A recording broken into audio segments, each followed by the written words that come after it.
The boundary of the United States is up to the Pacific. In other words, these islands do not belong to the United States. These islands are Mexican territories. These islands belong to the Mexicans. Because one of the missions of our organization is to promote peace in our community, and that we want rights for our community, and we also want housing for our community, and this is why we're looking at the land issue and the need for land for our community. And Catalina Island is 80 square miles, which we can use. It was a way to tell the next generation our story, tell the next generation our history, and it's so important in order to have our youth, in order for them to have a good, strong foundation. It's good for them to know the history.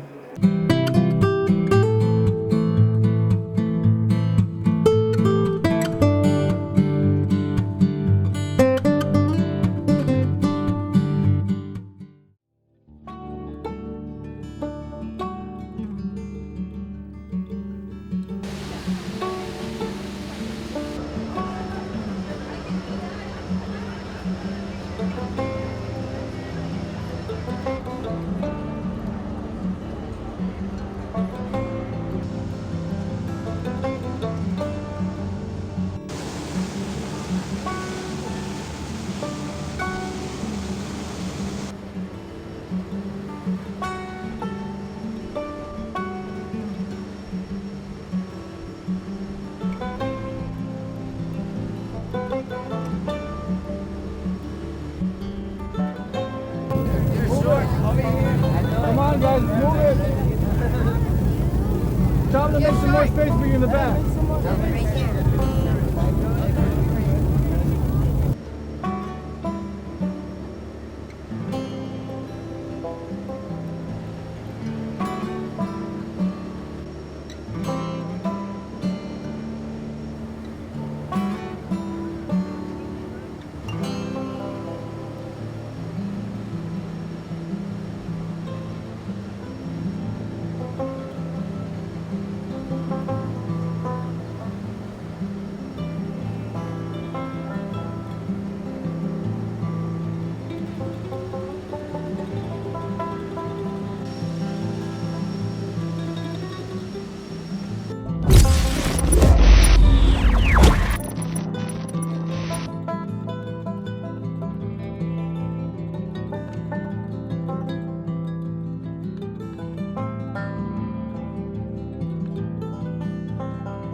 Well, I think several reasons. I think it's kind of to relook, and re-announce, the reorganization of the Brown Berets, but also to give a lot of our new Brown Berets the opportunity to go out and do some traveling and to see other places and get away from the barrio, because one of the missions of our organization is to promote peace in our community. So there are several purposes.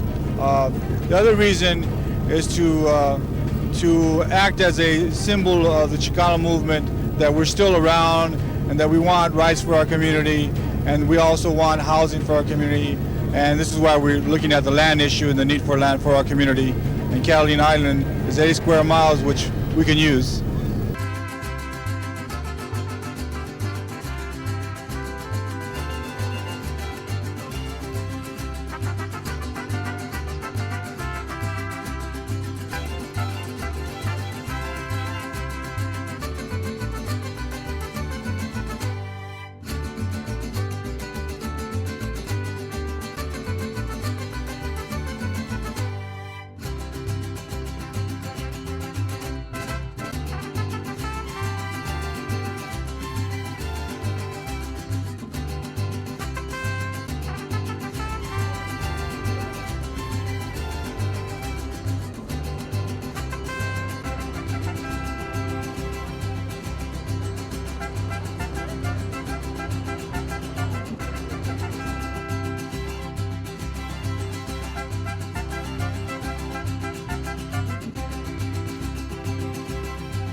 We're still lined up. Again, you behind the handrail. We will begin to board after all the boarding passengers have disembarked. Thank you.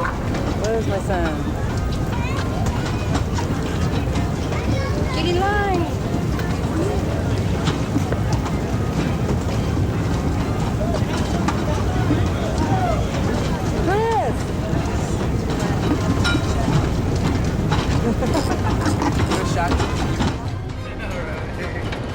Welcome to Catalina Island.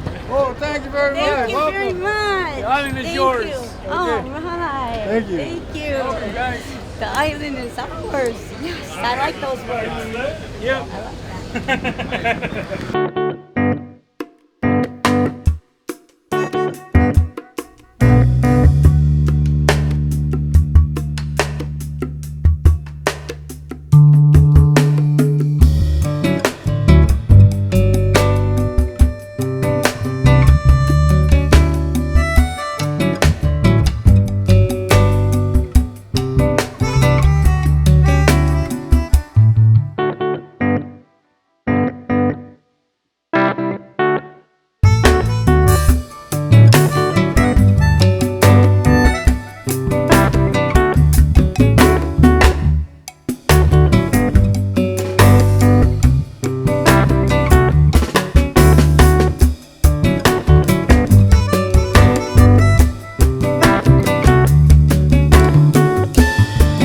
Hello everyone, I am Dr. David Sanchez, founder of the Brown Berets. We are here at the Catalina Island Museum to see an exhibit about the Brown Berets when the Brown Berets occupied the island back in 1972. And we're here kind of to tour the island, to look at all the aspects of the island in relationship to how we were bringing forward the Treaty of Guadalupe Hidalgo, which gave rights to Mexican Americans. Also, these islands here are also not part of the Treaty of Guadalupe Hidalgo, which means these islands belong to the Chicanos. Once again, we have an exhibit here on the Brown Berets. You can come here and see our exhibit here at the Catalina Island Museum. You can see pictures, you can see the flag that we flew on Catalina Island, you can see a number of artifacts, and also video that we made back in 1972. So come and see the Brown Beret exhibit here at the Catalina Island Museum. Could you explain the treaty that you're following that brought you to this island? Well, the treaty is the treaty between the United States and Mexico, a treaty of peace, of which goes back to Article 5. And Article 5 states the boundaries of the United States between the United States and Mexico, of which state that the boundaries are all the way down to Texas, from Texas to Colorado, from Colorado to northern tip of California, all the way down 3 leagues south of San Diego and up to the Pacific Ocean. That means up to San Pedro over there. And the boundary of the United States is up to the Pacific. In other words, these islands do not belong to the United States. These islands are Mexican territories. These islands belong to the Mexicans. Let me make a few comments. I would like to say that I am honored, and the Brown Beret National Party is honored to cover our history at a well-known museum here on Catalina Island. When I first saw the uniform, my old uniform, this is the uniform that I wore when we took part of Catalina Island over. This uniform, I thought right now, I remember going to seeing George Washington's uniform at the LA Colony Museum, and then now they got my uniform here at the Catalina Island Museum. And so it represents a time. Also the flag, this is the flag that we flew while we were on Catalina Island. We held that flag up for 27 days. Our argument was we wanted to let people know about the problems facing the Mexican American community. We wanted the nation to know about genocide against the Mexican American community. And we also wanted to bring attention to the Treaty of Guadalupe Hidalgo. So this is why we occupied Catalina Island. One of the other things that we wanted to do was to build a university on Catalina Island, and maybe that might be a future prospectus. But anyway, that's my original brown beret, and that's my original bush jacket that I wore for those 27 days.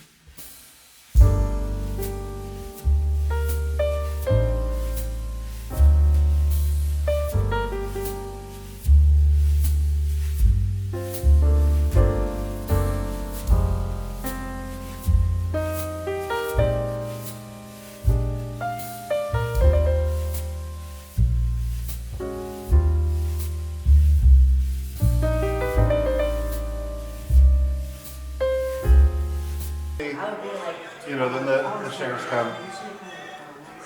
Wait for it. Peaceful ending. Everybody's happy. But then the flag. So it's black and white. Oh yeah. And then it goes to color. Oh yeah. To show that it's still ongoing issues, and then we still need to fight for the equal rights. And Nice. So, Nice. I like it.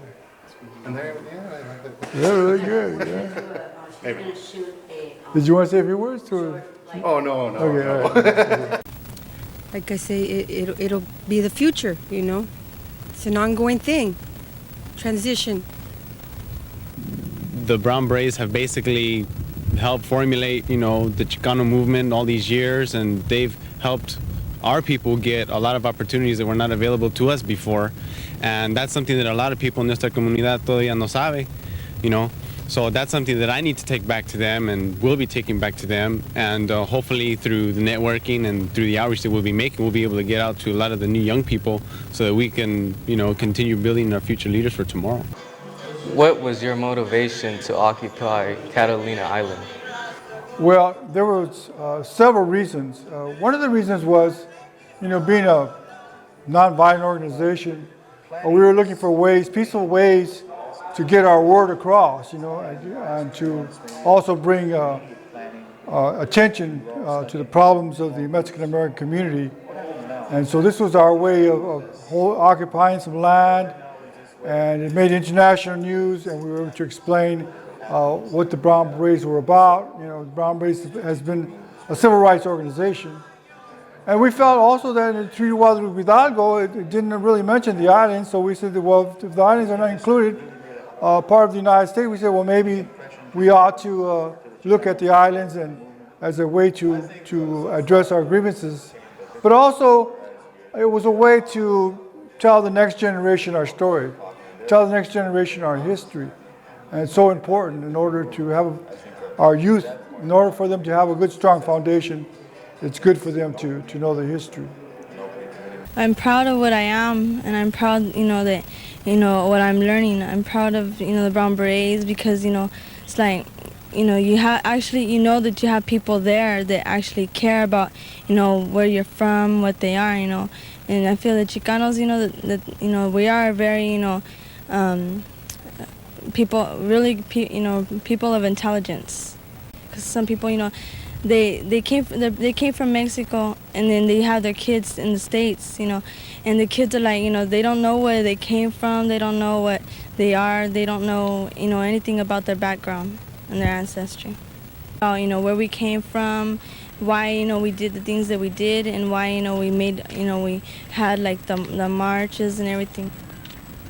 Now here, I'm talking right here about the island and some of the boundaries of the Treaty of Guadalupe Hidalgo. And of course, we're holding the flag, the Mexican-American flag, the Mexican flag, which is the flag of the people. Also, over here, they have my old uniform, and the uniform, we wore this, all we really wore was mostly just a bush jacket, and we could just take that off and put it back on. And also the beret, that was actually the actual uniform in the beginning. And the uniform was a symbol of unity. When people would see the uniform, it would address our grievances, and it would also address the idea of unity and also the idea of discipline. And that's why we had the uniform, because we wanted to promote discipline in our community. Also the flag, this is the flag that we actually flew over Catalina Island when we were here. Now this flag is made of silk, but it's also was painted. The eagle and the cactus and the eagle holding the snake was actually painted. It's painted with actual paint. And then in the background you can see the picture here. You can see the Brown Berets lining up, showing their discipline, lining up on Catalina Island. And pretty much we were here for land. We were thinking about land, so that people could have some land in the future maybe, or also the idea of maybe building a future university. So much of this was really education, educating our community, educating the overall community, international community, about our grievances, but also about our needs and our concerns. And the Brown Beret was a ploy to bring attention to our community. And that's why we came. Thank you for telling me.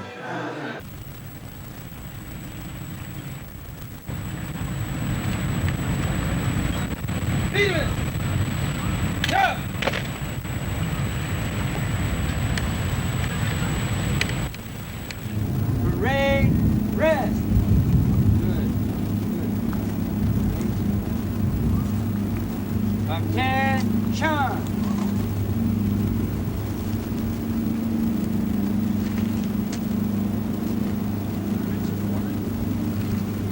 This is the hill where we camped out at, called it Campo Tecolote. And this was our base. This is where we did most of our activities. Nowadays, the people in Avalon, in the city below, they call this place Burrito Point.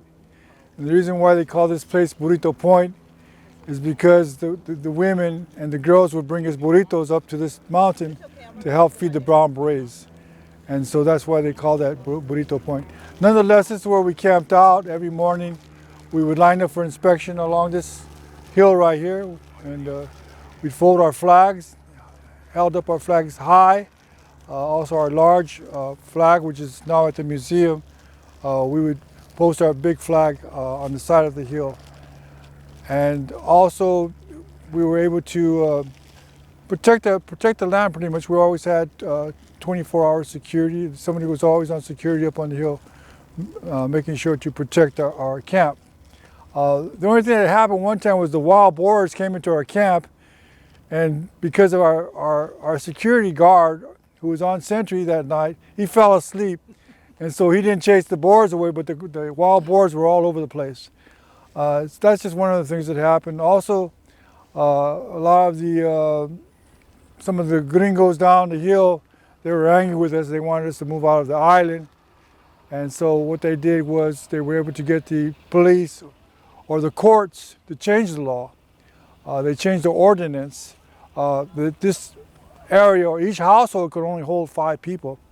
And so they changed the ordinance, and one day, all of a sudden, we look up the hill and there's like 40 sheriffs coming down with guns, and a judge carrying a court order ordering us to leave this particular area, or else we'd be condemned to jail.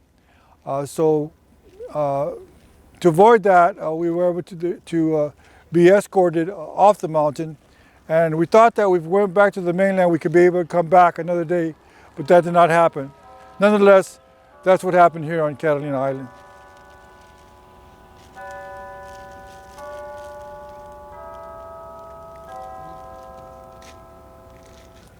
A lot of people don't realize that Catalina Island and also the other islands in the Channel Islands were not included in the Treaty of Guadalupe Hidalgo. In the Treaty of Guadalupe Hidalgo, it stated that the boundaries of the United States only went up to San Pedro, which is those hills over there. Those are the boundaries, only up to San Pedro. And the boundaries did not include the United States, and that's in the Treaty of Guadalupe Hidalgo. And that's one of the reasons why we came, because we wanted to claim this land for La Raza. And we still claim this land for La Raza. Okay, I'd like to welcome everybody. Welcome all of the Brown Berets who are here. We've arrived today from the mainland. We're here on Isla Santa Catalina, known as Catalina Island. Catalina Island is well recognized because we came here 23 years ago, we occupied this land. This was our camp. We call this camp Campo Tecolote. And we came here for several reasons. One of the reasons was to bring attention to the problems of the Chicano community, but also to focus upon the fact that our people need land and a place to go. Also to focus on the Treaty of Guadalupe Hidalgo, which is a treaty of peace between the United States and Mexico, Treaty of Peace in 1848. And in that Treaty of Peace, it states that these islands, the Channel Islands and also Isla Catalina, does not belong to the United States. According to the treaty, these islands and Catalina, this island, was not included in the Treaty of Guadalupe Hidalgo. Therefore, what we are saying is that this island belongs to the Chicanos, this island belongs to the Brown Berets. Also, in this area here, this is where we had all of our tents. All of our tents were stationed here up against this area right here. And my tent was over here, this location. And they were all pub tents and camping tents, which housed us and took care of us during the cold nights. It's important to know that the Chicano movement, this was actually the first opportunity for Chicanos to take land by occupation, by nonviolence, by peaceful means. And because we were here on Catalina Island for 27 days holding the land, it made international news. And you can read the story in about 100 history books. It talks about the Brown Berets taking Catalina Island in a movement, in an occupation movement. And that's what we did, we occupied the land. This is our return to Catalina Island. This is our victory for our community. This is our statement for the community. We have come here to show that the raza has a voice. We have come here to show that the Chicano community is still alive. We have come here to show that we can build a power base, an influential part of our community, which is required for our community. Brown Berets, important part of Chicano history. Brown Berets are a very important part of Chicano present. Brown Berets are a very important part of Chicano future. Que viva la raza! Viva! Who are we? Brown Berets! Who are we? Brown Berets! Who are we? Brown Berets! Que viva la raza! Viva! Que viva la raza! Que viva! Que viva la raza! Que viva! Thank you everybody for coming. Chicano power! Chicano power! Chicano! Power! Chicano! Power! Chicano! Power! Chicano! Power! Chicano! Power! Viva la raza! Que viva! Que viva Zapata! The Brown Berets have mainstreamed themselves to focus on public relations and education to create a larger and more popular movement which can reduce the violence, enact reforms, and to create a community power base which will have influence to save our community. The Brown Berets reflect that spirit in the Chicano community, and we hope that you can be a part of that spirit.